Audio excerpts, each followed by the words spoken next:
تحصیل council Mathura chairman کے انتخابات غیر حتمی غیر سرکاری نتائج کے مطابق پی ٹی آئی امیدوار انعام اللہ 20,333 ووٹ لے کر چیئرمین منتخب، جے یو آئی کے امیدوار رفیع اللہ 13,564 ووٹ لے کر دوسرے نمبر پر رہے۔ جی بالکل، تحصیل کونسل متھرا چیئرمین کے انتخابات کے غیر حتمی غیر سرکاری نتائج کے مطابق پی ٹی آئی امیدوار انعام اللہ 20,333 ووٹ لے کر چیئرمین منتخب ہو گئے ہیں، جبکہ جے یو آئی کے امیدوار رفیع اللہ 13,564 ووٹ لے کر دوسرے نمبر پر رہے ہیں۔ غیر حتمی غیر سرکاری نتائج کے مطابق پی ٹی آئی امیدوار انعام اللہ 20,333 ووٹ لے کر چیئرمین منتخب ہو گئے ہیں، جبکہ جے یو آئی کے امیدوار رفیع اللہ 13,564 ووٹ حاصل کر کے دوسرے نمبر پر رہے۔ تحصیل کونسل حویلیاں چیئرمین کے انتخابات کے غیر حتمی غیر سرکاری نتائج: آزاد امیدوار عزیر شیر خان 21,464 ووٹ لے کر کامیاب قرار پائے، جبکہ پی ٹی آئی کے افتخار خان 18,521 ووٹ لے کر دوسرے نمبر پر رہے۔ مسلم لیگ نون کے ملک طلحہ 14,892 ووٹ لے کر تیسرے نمبر پر ہیں۔ تحصیل کونسل حویلیاں چیئرمین کے انتخابات کے غیر حتمی غیر سرکاری نتائج: آزاد امیدوار عزیر شیر خان 21,464 ووٹ لے کر کامیاب رہے۔ پی ٹی آئی کے افتخار خان 18,521 ووٹ لے کر دوسرے نمبر پر، جبکہ مسلم لیگ نون کے ملک طلحہ 14,892 ووٹ لے کر تیسرے نمبر پر رہے۔ غیر حتمی غیر سرکاری نتائج کے مطابق آزاد امیدوار عزیر شیر خان 21,464 ووٹ لے کر کامیاب، پی ٹی آئی کے افتخار خان 18,521 ووٹ لے کر دوسرے نمبر پر رہے، جبکہ مسلم لیگ نون کے ملک طلحہ 14,892 ووٹ لے کر تیسرے نمبر پر موجود ہیں۔ مسلم لیگ نون کے آزاد امیدوار عزیر شیر خان 21,464 ووٹ لے کر کامیاب، مسلم لیگ نون کے ملک طلحہ 14,892 ووٹ لے کر تیسرے نمبر پر رہے۔ آگے بڑھتے ہوئے آپ کو بتائیں کہ وفاقی وزیر قانون اعظم نذیر تارڑ کا کہنا ہے 2017 کی مردم شماری پر کچھ جماعتوں میں اختلافات تھے، ہو سکتا ہے کہ کچھ حلقوں میں تبدیلی آئے، انتخابات آئین کے مطابق جلد ہونے چاہیے۔ چیئرمین پی ٹی آئی نے عوام کو دھوکہ دیا ہے، وہ سینٹ میں اظہار خیال کر رہے تھے۔ ایک معاہدہ ہوا تھا جو 2017 کے سینسس تھے، ان پہ اختلاف تھا مختلف سیاسی جماعتوں میں، پاکستان پیپلز پارٹی کو بھی اعتراضات تھے، متحدہ قومی موومنٹ کو بھی اور کچھ ریجنل جماعتوں کو۔ جنوری 2022 میں دوبارہ سی سی آئی ہوئی اور پھر ایک ایکسٹینسو ایکسرسائز کے بعد انہوں نے آرڈر کیا کہ اب 18 مہینے کے اندر اندر سینسس کیے جائیں گے۔ چیئرمین پاکستان تحریک انصاف نے بطور ایم این اے ٹیکس ریٹرنز میں توشہ خانے سے لیے گئے تحائف اور ان سے بیچ کے حاصل کردہ آمدن کو ظاہر کیا ہوا تھا، جو کروڑوں روپے میں ہے، اور عوام کو دھوکہ دینے کے لیے انہوں نے اپنے الیکشن ایکٹ کے تحت الیکشن کمیشن والے گوشواروں میں وہ کنسیل کیا ہوا تھا۔ وہ چوری پکڑی گئی جب ریفرنس گیا اسپیکر صاحب کا الیکشن کمیشن نے، انہوں نے انہیں نااہل کر دیا اور قانون کے عین مطابق ان کا کمپلینٹ بھیج دی ایڈیشنل سیشن جج صاحب کو، جو قانون کے مطابق انہوں نے سننی ہوتی ہے۔ اس پہ ٹرائل ہوا، انہیں موقع دیا گیا، 37 دفعہ وہ غیر حاضر رہے، ان کے پلیڈر نے ان کی جگہ پہ حاضری لگوائی، قانون کے مطابق ایک سزا ہوئی ہے، ان کے پاس اپیل کا حق ہے ہائی کورٹ میں، اس کے بعد سپریم کورٹ میں۔ میاں نواز شریف اور یوسف رضا گیلانی صاحب کو تو اعلیٰ ترین عدالت نے گھر بھیج دیا، نہ اپیل، نہ ریویو، نہ ریویژن۔ وزیر مملکت فیصل کریم کنڈی کا کہنا ہے کہ الیکشن میں تاخیر نہیں ہونی چاہیے، پیپلز پارٹی انتخابات سے راہ فرار اختیار نہیں کرے گی، سیاسی پارٹیوں میں نئی نگراں حکومت کے لیے بات چیت جاری ہے۔ ایک ایسا تگڑا نگران وزیر اعظم ہو جو صاف شفاف انتخابات کرائے، وہ اسلام آباد میں پریس کانفرنس کر رہے تھے۔ الیکشن کو جو ہے وہ جلد از جلد ہونے چاہیے، ہم تو کہتے ہیں کہ 60 اور 90 دن کے اندر ہونے چاہیے، کوئی الیکشن کمیشن کوئی ایسا کرے۔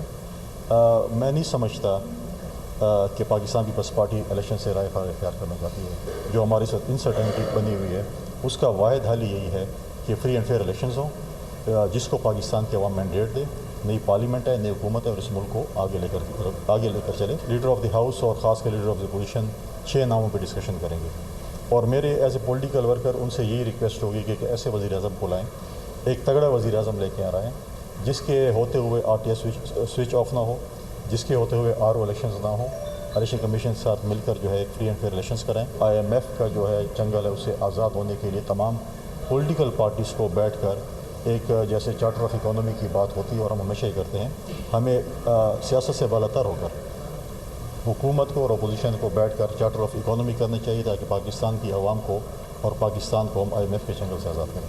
کراچی سے راولپنڈی جانے والی ہزارہ ایکسپریس ٹرین نواب شاہ کے قریب حادثے کا شکار ہو گئی۔ حادثے میں 37 مسافر جاں بحق، 70 سے زائد زخمی ہو گئے۔ زخمیوں کو قریبی ہاسپٹل میں منتقل کیا گیا۔ یہ رپورٹ دیکھیے۔ افسوسناک حادثہ پیش آیا نواب شاہ سرہاری ریلوے اسٹیشن کے قریب، جہاں کراچی سے پنڈی جانے والی ہزارہ ایکسپریس ٹرین کی بوگیاں پٹری سے اتر کر الٹ گئیں۔ ریسکیو حکام کے مطابق جاں بحق افراد کی لاشیں اور زخمیوں کو قریبی ہاسپٹل منتقل کر دیا گیا۔ حادثے کا شکار ہزارہ ایکسپریس میں 1000 سے زائد مسافر سوار تھے۔ ترجمان ریلویز کراچی کے مطابق بریک دیر سے لگنے کی وجہ سے حادثے نے شدت اختیار کی۔ حادثے میں زخمی ہونے والوں میں سے متعدد کی حالت تشویشناک ہے، جبکہ حادثے کے وقت کئی مسافر نہر میں بھی جا گرے۔ لکڑی کے جوائنٹ پہ گاڑی چلتی ہے، آپ دیکھیں صحیح کتنا وزنی ہے گاڑی میں کتنا وزن ہوتا ہے، کتنی عوام ہوتی ہے، آپ لکڑی کے جوائنٹ لگا رہے ہو۔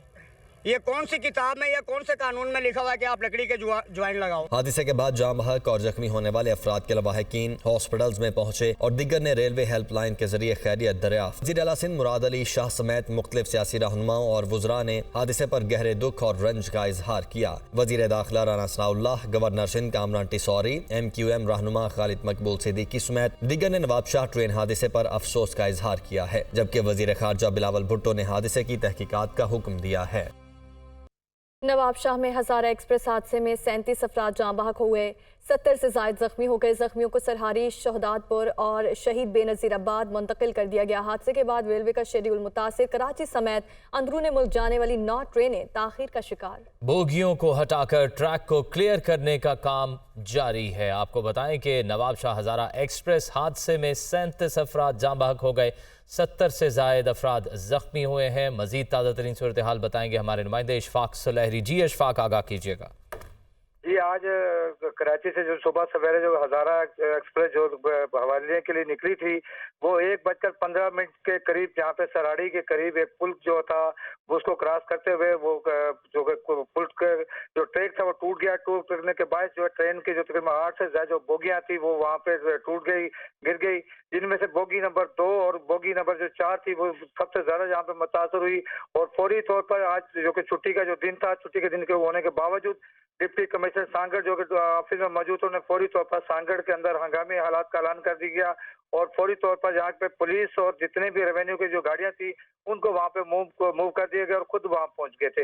اور اس تمام صورتحال کو اس کے بعد جب وہاں پہنچے تو فوری طور پر جو وہاں سے جو مقامی جو لوگ تھے انہوں نے بڑی تعداد میں وہاں پر پہنچ کر لوگوں کو نکالنے کی، ٹرین سے باہر نکالنے کی کوششیں کرتے رہے۔ اور اس دوران جب کہ وہاں پہ کیونکہ چھٹی کا دن تھا اور قریبی جو ہے ہیلتھ سینٹر تھے وہ وہاں پہ تمام کے تمام بند تھے، فوری طور پر کمشنر شہید بے نظیر آباد اور DIG شہید بے نظیر آباد کی ہدایت پر پولیس اور ریونیو اور ہیلتھ ڈپارٹمنٹ کی تمام جو گاڑیاں تھی وہ موو کر دی گئی حادثے کی جگہ پر۔ اور جہاں سے ان کو حادثے جو موت ہوئی تھی ان میں سے تقریباً 37 اموات کی جو تصدیق کر دی کمشنر شہید بے نظیر آباد اور DIG شہید بے نظیر آباد نے۔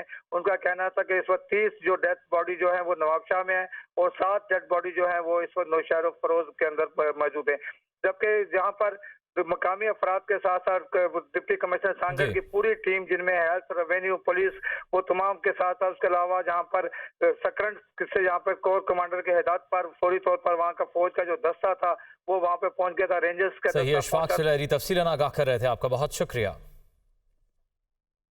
ٹرین حادثے پر آرمی چیف کی جانب سے امدادی سرگرمیوں کے لیے پاک فوج اور رینجرز کو خصوصی ہدایات دی گئی۔ GOC حیدرآباد ڈویژن جائے حادثہ پر پہنچے اور ریسکیو کارروائیوں کا جائزہ لیا۔ یہ رپورٹ دیکھیں۔ ٹرین حادثے پر army chief general Syed Asim Munir نے امدادی سرگرمیوں کے لیے پاک فوج اور رینجرز کو خصوصی ہدایات دی۔ آرمی چیف کی ہدایت پر پاک فوج اور رینجرز کے امدادی دستے جائے حادثہ پر پہنچے۔ آرمی ایوی ایشن کے ہیلی کاپٹر بھی ریسکیو آپریشن کے لیے پہنچے۔ فوج اور رینجرز کی امدادی ٹیموں نے بروقت کارروائی کر کے ٹرین حادثے کے مسافروں کو ریسکیو کیا۔ GOC Hyderabad division major general Muhammad Hussain جائے حادثہ پر پہنچے اور امدادی کارروائیوں کا جائزہ لیا۔ میڈیا کو بریفنگ کے دوران GOC میجر جنرل محمد حسین نے بتایا کہ پاک فوج کی جانب سے بروقت حادثے کے متاثرین کو ریسکیو کیا گیا۔ پاک فوج کی ٹیمیں جائے حادثہ کی نگرانی کر رہی ہیں۔ تمام بوگیوں کو کلیئر کر لیا گیا ہے۔ ریسکیو آپریشن مکمل ہونے تک پاک فوج کی ٹیمیں جائے حادثہ پر ہی موجود رہیں گی۔